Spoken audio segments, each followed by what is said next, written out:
साथियों, जय भीम, जय भारत, जय संविधान। मैं बहुजन दस्तक एंड कॉन्स्टिट्यूशन चैनल से गौतम रत्ना, और आज हमारे स्टूडियो में हमारे जो गेस्ट हैं डॉक्टर जे.के. गौतम साहब। डॉक्टर साहब, बहुत बहुत स्वागत है आपका बहुजन Dastak news and constitution channel पर। बहुत बहुत शादुआद आपका। डॉक्टर साहब, जो और आप चैनल पे देखते ही रहते हैं, डॉक्टर साहब हमारे बड़ी बेबाकी से बात रखते हैं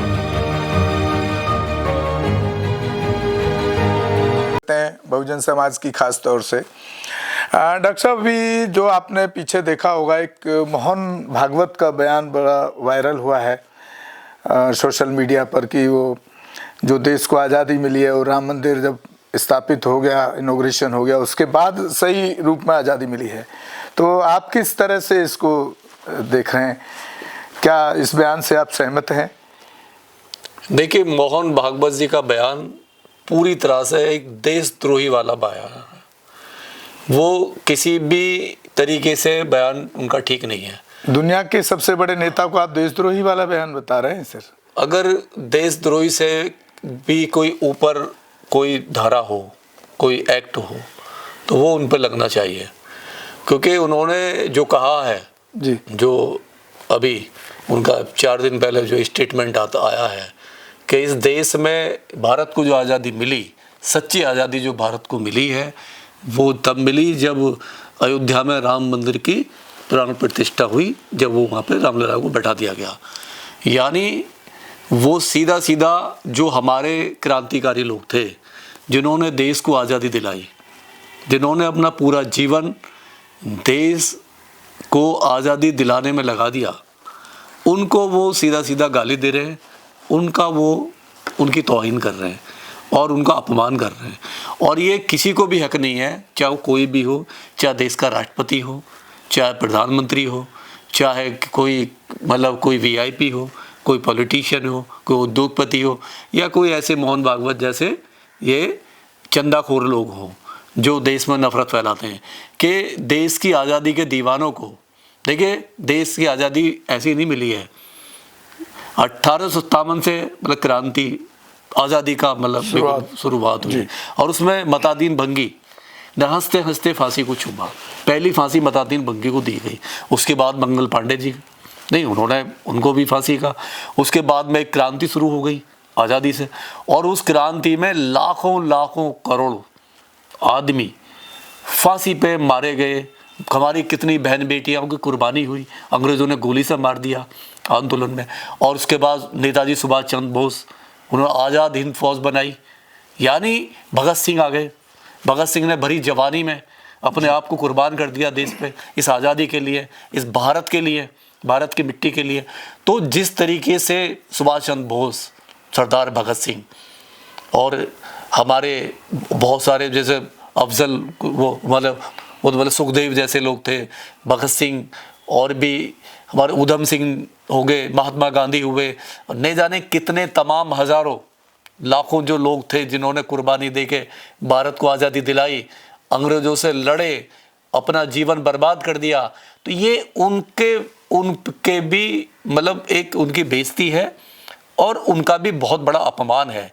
यानी एक आदमी मोहन भागवत को ये किसने अथॉरिटी दे दी कि वो इतने बड़े जो हमारे क्रांतिकारी लोग थे, यानी हमारे देश में सुभाष चंद्र बोस ने जो आज़ाद हिंद फौज बनाई थी, उसका कोई मतलब नहीं रह जाता है उसके बयान से।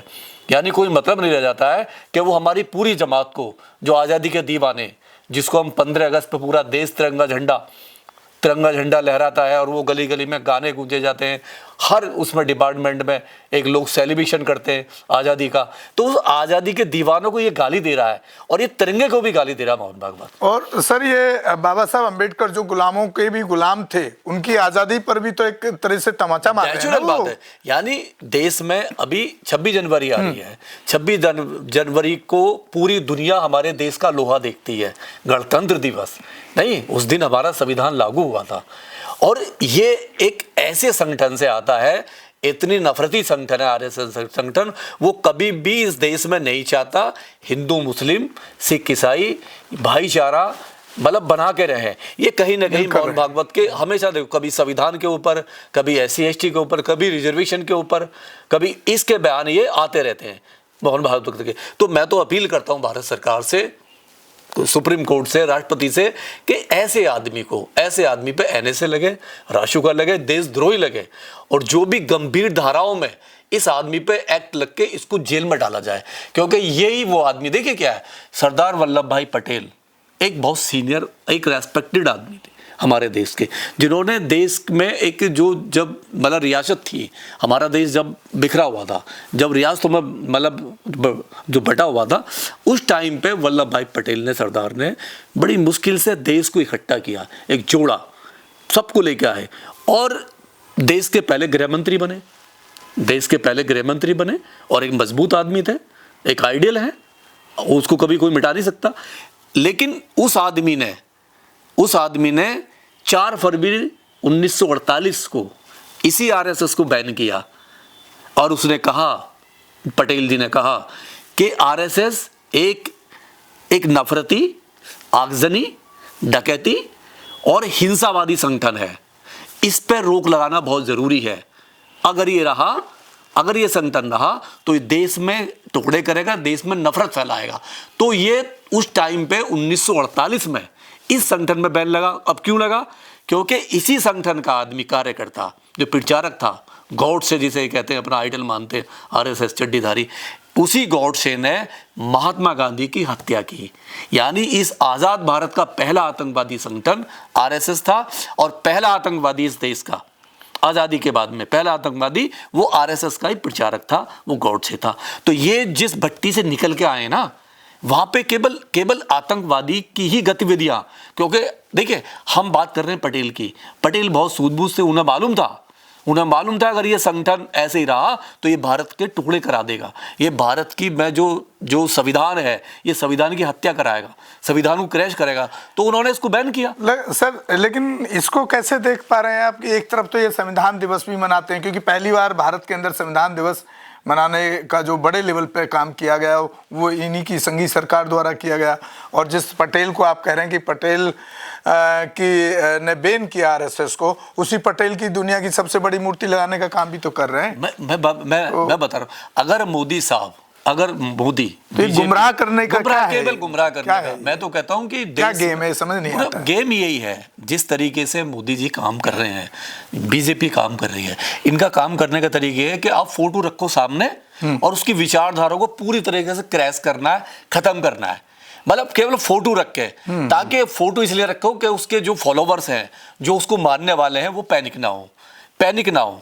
केवल ये है, आक्रामक ना हो, सड़क पे ना आए, आंदोलन ना करें। हम ये दिखा सके जी हम तो बाबा साहब की बात कर रहे हैं, हाँ। हम संविधान को लेके चल रहे हैं, हम संविधान दिवस मनवा रहे हैं और हमने तो पटेल के नाम पर देखो बहुत बड़ी स्टेचू दे दी।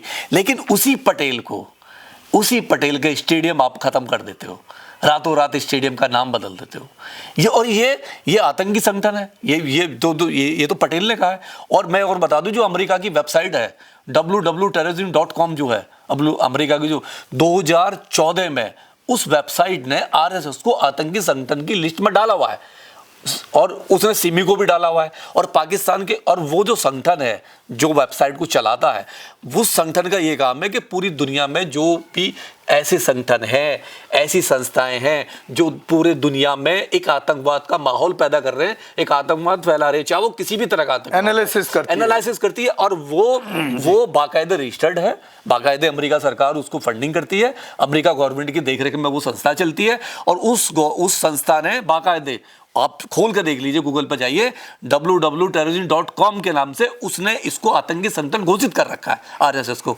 तो हम तो अपील करते हैं कि देखिए ये क्या है, अभी 2014 में जैसे ही ये सरकार आती है तो कंगना रनौत आज पार्लियामेंट में बैठी हुई है और वो खुद कहती थी कि देश में आज़ादी जो मिली है 2014 में मिली है।